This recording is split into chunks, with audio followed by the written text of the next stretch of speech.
प्रभु यीशु मसीह के सामर्थी नाम में आप सबको जय मसीह की। आज सुबह प्रभु का प्रभावशाली वचन मेरे साथ यिर्मयाह नबी की पुस्तक निकालिए, उसका पहला अध्याय, उसका 11 और 12 वचन। और यहोवा का ये वचन मेरे पास पहुंचा, हे यिर्मयाह, तुझे क्या दिखाई पड़ता है? मैंने कहा, मुझे बादाम की एक टहनी दिखाई पड़ती है। तब यहोवा ने मुझसे कहा, तुझे ठीक दिखाई पड़ता है, क्योंकि मैं अपने वचन को पूरा करने के लिए जागृत हूँ। हालेलुया। यिर्मयाह जो कि प्रभु का एक भविष्यद्वक्ता है, जिसको परमेश्वर ने माँ के गर्भ में पढ़ने से पहले ही उसे अपना भविष्यवक्ता ठहराया, उसे चुन लिया। और परमेश्वर ने यिर्मयाह से कहा कि तू मेरे लिए लोगों से बातें कर, भविष्यवाणी कर। तो यिर्मयाह प्रभु से कहने लगा कि नहीं प्रभु, मैं तो अभी लड़का हूं, मैं कैसे भविष्यवाणी कर सकता हूं।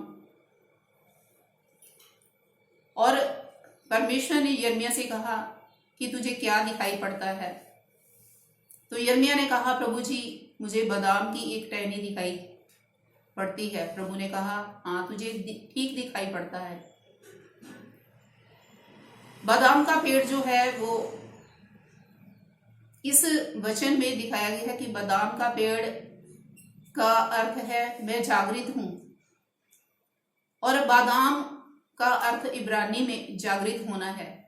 और परमेश्वर ने कहा कि जैसे बादाम का पेड़ जो कि हर साल वो फलता है, फूलता है, और उसका फल जो है वो निश्चय है, पक्का है, वो फल देने में वो ऐसा पेड़ है कि हर साल जो है वो उसका फल देना अवश्य है।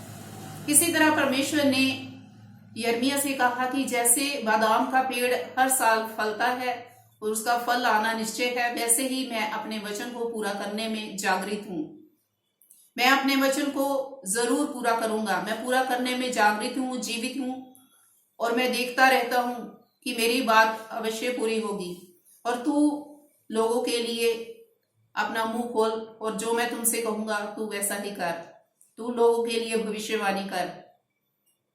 इसी तरह से प्रभु के प्रिय लोगों, परमेश्वर का वचन जो है वो सच्चा है, वो पूरा होता है। परमेश्वर अपने वचन को पूरा करने में सामर्थी है, वो जागृत है। और जो बात परमेश्वर के मुख से निकलती है वो आवश्यक है वो पूरी हो जाए, क्योंकि प्रभु का वचन कहता है कि आकाश और पृथ्वी टल जाएंगी, परंतु मेरी बातें कभी न टलेंगी। और परमेश्वर अपने वचन को पूरा करने के लिए जागृत है, और उसका कोई भी शब्द टलता नहीं है। परमेश्वर ने आपके लिए जो भी आपकी योजनाएं हैं, परमेश्वर आपके जो भी सपने हैं, जो भी आप परमेश्वर के लिए देखते हैं, परमेश्वर उसको पूरा करने के लिए सामर्थी है, वो जागृत है। और आपके स्वप्न जो हैं, वो आपके लिए जो भविष्यवाणियां की गई हैं वो जरूर पूरी होंगी। और परमेश्वर का इस वचन से हम ये सीखते हैं कि परमेश्वर जैसे बादाम का पेड़ जो है वो हर साल फूलता है, फलता है, वैसे ही परमेश्वर का वचन जो है वो कभी भी टलता नहीं है। और परमेश्वर की मुख की बात जो है वो हमारे जीवन में भी पूरी होती है। परमेश्वर जागृत है अपने वचन को पूरा करने के लिए। इस वचन से प्रभु आप सबको आशीष और बरकत प्रदान करे। सबको जय मसीह की। God bless you all.